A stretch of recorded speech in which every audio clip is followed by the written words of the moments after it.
Our next guest is Matt Davidson with Vape Savvy in Visalia. What in the heck is a Vape Savvy? Vape Savvy. Well, we started in December of 2014, so we're coming up on 2 years now. I started it thinking I was going to start up a smoke shop, and then I stopped, took a breath, and realized that vape was becoming a huge ordeal. You know, it was getting bigger than I knew of. I see people all over the patios here in the Tower District smoking something. Is that a vape? That's a vape right there. When There's not smoke coming out of it. It's a vape. When you see a ton of clouds, it's not a windstorm. It is a vape usually. And it is a way better smoking alternative than tobacco. Tobacco, we know, causes cancer, causes death, lung problems. Yeah. People around you can get secondhand smoke, but not with vape. Yeah. Why is that? It's because it's the carcinogens. They add so many, the tobacco companies add so many different carcinogens. You hear about the 3,000 elements they have, in cigarettes, but it's all about as soon as you lighting it, tobacco itself, not that it's that bad. As soon as you light it, it's all the carcinogens and everything you get off the smoke. Right. Vape is never lit. It's just put off to a certain temperature to provide a vapor, and all vape products are made of vegetable glycerin, propylene glycol. This is all stuff you eat every day on a daily basis in foods and everything. It's not like the poisons that the cigarette companies mix in. So now, what if somebody smokes? Is this a way to quit smoking? Very much so. Keeps talking right. I am a smoker, myself, and so. Can people quit instantly because they? I have so many success stories of myself, and me. I've kind of been. I'll be the first to tell you. Some people call me a hypocrite sometimes, but ain't nothing like a cigarette with a cup of coffee. Sometimes. Yeah. Okay, so sometimes. But one cigarette every once in a while is way different than. Way different, and I've even cut my smoking habit into half just by doing both. But with this new $2 increase in cigarettes, as a vendor, we sell cigarettes as well. It's a good way to get people in, buy a cigarette, go out with a vape product. Yeah. And with that, I won't even be able to afford, I don't know who's going to be able to afford to smoke cigarettes. Yeah. So I'm going all in, with vaping. Your business is accidentally positioned in a good spot right now. It's perfect for me, State raised a $2 cigarette tax, and there you sit with a solution. Yeah. But they're actually looking at, which this is kind of something I'm hoping that actually Trump might help with the FDA to slide down with some of the FDA, because they're also talking about a 68% sale tax on tobacco products. And this might be a product. Which is going to be vape products is what they're concerning it. I know it sounds weird, but the vape products consist of different things to make up this vaporizer, a battery being one of them. The same battery you would find at Lowe's, Home Depot, or any kind of place. And now to buy that battery, you're going to have to pay a tobacco tax on that. On the battery, because it's somehow tied to tobacco.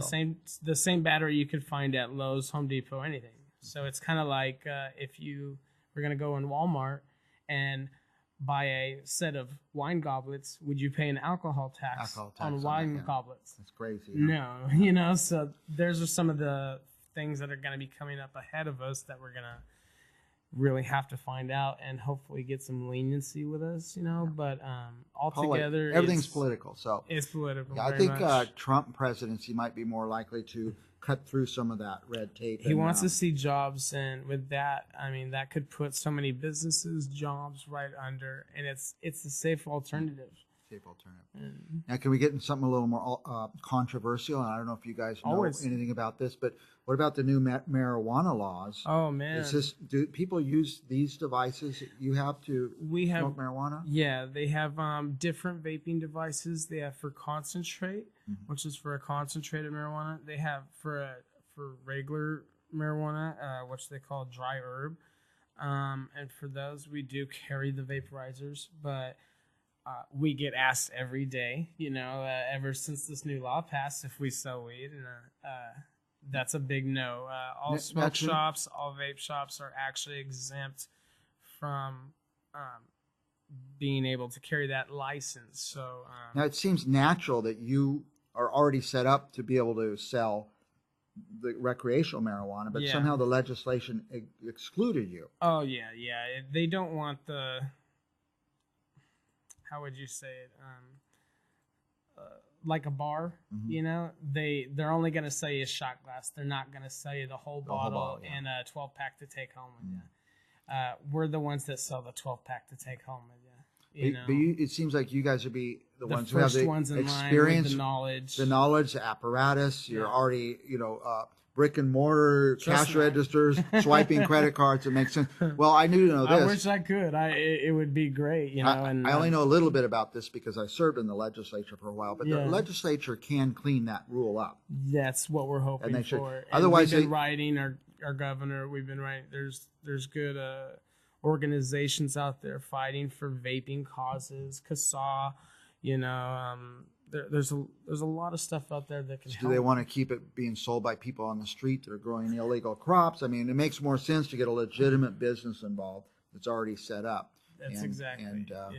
And now I guess the only way you could get it is the vape legitimately is if you get the recommendation from a doctor, then you can go into a certain kind of shop and buy the product. So you got to go to multiple places. Got to go to you to buy one thing, go to another place to buy the other, and it might even be safer just to go to one place. And one thing that I noticed, because I'll just be honest, I have my medical marijuana recommendation, which I will be not having anymore because the new law went through that you cannot.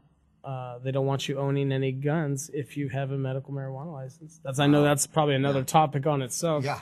But that brings up a big thing for me, and I'm keeping my gun over. You mean if you have a recommendation, they don't want you to own a gun? That's where it's looking towards. Is that because so many people smoking marijuana are shooting guns off? I don't think so, man. No, I know. We were just talking about that with our last guest. People who smoke marijuana are much more calmer and subdued. And I'll tell you, dealing with my store, there's certain products I keep out, and stuff, but I give it up to my customers. I got a great customer base, and that's what we do our store on is customer service, and it's just our customers they're the ones who put us in business. It's about customer service always, and I'd love to be the one-stop shop for everything, but maybe one day. Well, tell me about Vape Savvy. Where are you? Where can people find you? All right. Well, we are in Visalia.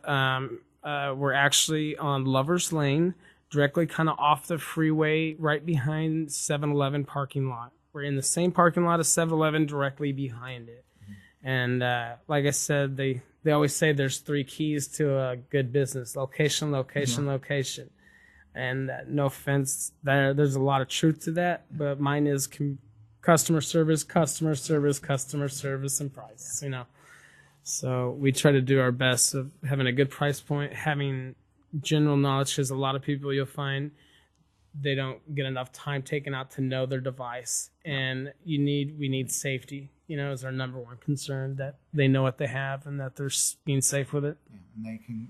If they go to you and buy it, they can call and ask a question or come back and see it anytime, or get information. Of course. Or if it just quits working, what happened? And that's part of, too, a weird part. Like, we can't even, they've got it where we used to be able to build coils for people. People would come in, we'd build their coil for them safely. A safe build is what we did. We'd make sure of it. Now, they've made it illegal. So that took a big hit on our store. And does that mean people are trying to do it themselves? Now they're at home trying to do it that have never done it. Says somebody can do it all the time safely. And that is a big thing for me. I mean, no offense, it doesn't take too much off my back. Doing 100 builds a day, I'm tired. That sucks, but I care about the safety of the people. Now they're going home doing it themselves. Some of the stuff I've seen come back looks like it can look like a 5-year-old was playing with wires, and people are trying to vape off this. I mean, do you have a web address or? I do. We have a web address, which I will apologize for. I haven't kept it up to date, but it's www.vapesavvyvisalia.com. You can get a hold of us at 559-713-8406 is our shop number. We're on Facebook, Instagram, just look for Vape Savvy. We're always posting up specials, deals. If anything that comes up as far as things to help as far as the vaping community, any kind of thing that goes with our thing, we try to post up on social media and let everybody know about it. Just go to Google, type Vape Savvy. You'll find us. Facebook or something. Oh, yeah. And also, it sounds like somebody who really knows their stuff. If you're in Fresno, I think it's worth the drive to Visalia. I honestly, we don't have as many vape or smoke shops, as Fresno does. They have a ton up here. I've got a few good friends that own a couple shops, but they're more of smoke shops. They're not, and you'll find that a smoke shop and a vape shop are kind of two different things. We've built both of them together, and we have tried to take knowledge on both sides. So, have any cigars over there? I do. I got some really good. I should have brought you one. I had some Del Sols that are really nice. That's what I'm smoking these days. That's what I'm toking on cigars these days. We had toys for Todd's Drive-Thon. We just did 2 weeks ago, and like the HJ did a Hell's Angels Drive-a-thon toys on, and I just brought out a couple boxes of cigars, and man, they were having a fun time with it. So I tell you, a good cigar and a not so good cigar, the difference is so much, so giant. So depends if you want a thing of brandy or not, or bourbon or not. Yeah. Right? And so a guy who knows his stuff, it's just so much better because you're only going to smoke one cigar every week or so. Exactly. So you get one. If you're disappointed in it, you've blown your whole week is ruined. So go to Matt about anything to do with tobacco. Vape related. And if you guys even have vape-related questions, even if you live in Vice anywhere, call us with questions because we are concerned about everybody's safety. So we want to help out in any way we can. Give the phone number out one more time. Do you have it? 559-713-8406. We're open from 9 in the morning till 8 o'clock. Sundays we're off right now for the football season. Probably start back up after football. Way after football on Saturday. But for right now, we're just taking a day off and watching some football. Last thing we need to add before our time? Got anything last thing to add? Well, I want to thank you for allowing us on here. The more publicity we get is the greatest. And I thank you, Mike, for having us here. And I was really happy I got to meet Dr. Brubaker. I've heard of him. He's doing great stuff, man. And great place. As we say on Central Valley Talk, go to the professionals and be safe. Vape, be safe. I mean, it could be dangerous. It could be dangerous, and be safe. So call Vape Savvy. If you didn't get the numbers down, if you really can't find them on the web, call us here at Central Valley Talk. I'll give you Matt Davidson's direct phone number, and you can call him. There we go. We'll be back with more Central Valley business right after this. Thank you.